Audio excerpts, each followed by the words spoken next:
పుత్రా, నీ హృదయం భయాలతో నిండిపోతే, ఈర్ష్య అనే అగ్ని నీలో మంటలు ఎగిసిపడుతుంటే, గందరగోళంతో నీ ఆలోచనలను చీకటితో కప్పివేస్తుంటే, అప్పుడు గుర్తుంచుకో పుత్రా, ఆ చీకటిని తొలగించేది బయటి ప్రపంచం కాదు, నీ లోపలే వెలుగుతున్న దైవజ్యోతి.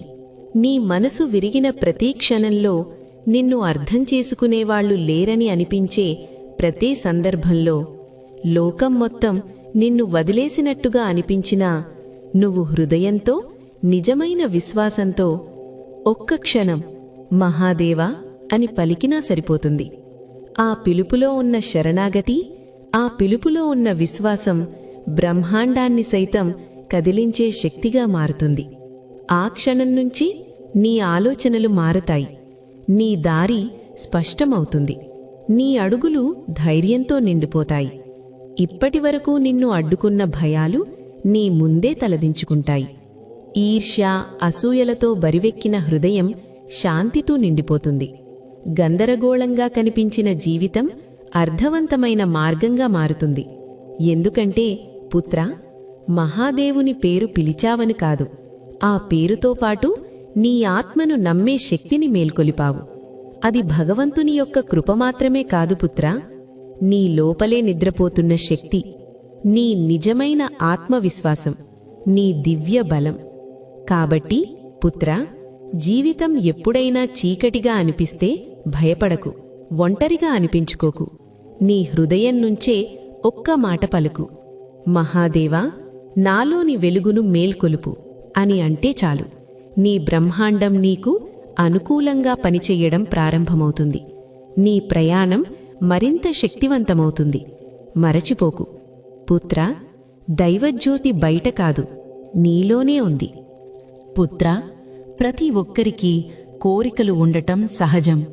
కాని అవి జీవన ప్రవాహానికి ఒక ప్రేరణ వంటివి. అవి నీకు స్ఫూర్తిని నింపే శక్తి కూడా. అయితే ఆ కోరికలు ఆశలుగా మారి, ఆ ఆశలు అత్యాశలుగా మారితే, ఆ శక్తి నిమ్మలను ముందుకు నడపకుండా వెనక్కి లాగుతుంది. ఆశ అంటే భవిష్యత్తులో ఏదో వస్తుందని నమ్మకం. కాని ఆ నమ్మకం దాహంలా మారితే నీ మనశ్శాంతి ఆవిరైపోతుంది. గుర్తుంచుకో పుత్రా, కొన్ని ఆశలు నీ జీవితాన్ని బాగుచేస్తాయి. అవి నీలోని శక్తిని, దిశను, క్రమశిక్షణను కలిగిస్తాయి. కాని మరికొన్ని ఆశలు నీ మనసును బంధిస్తాయి.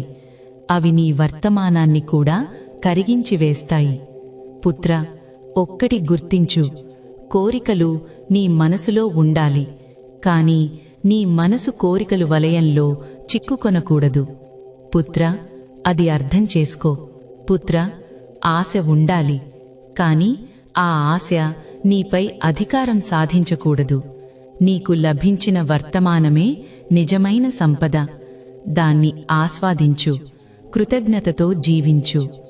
పుత్రా, అసలు కలలు కనకుండా ఉండు అన్నది కాదు, కాని కలలకు బానిసవ్వద్దు. నిన్ను నడిపించేదే ఆశ, అది నిన్ను నశింపజేసేదిగా మారకూడదు. అది అర్థం చేసుకో పుత్రా. ఆశను నీ జీవితం కోసం ఉపయోగించు, నీ జీవితాన్ని ఆశకు అర్పించవద్దు.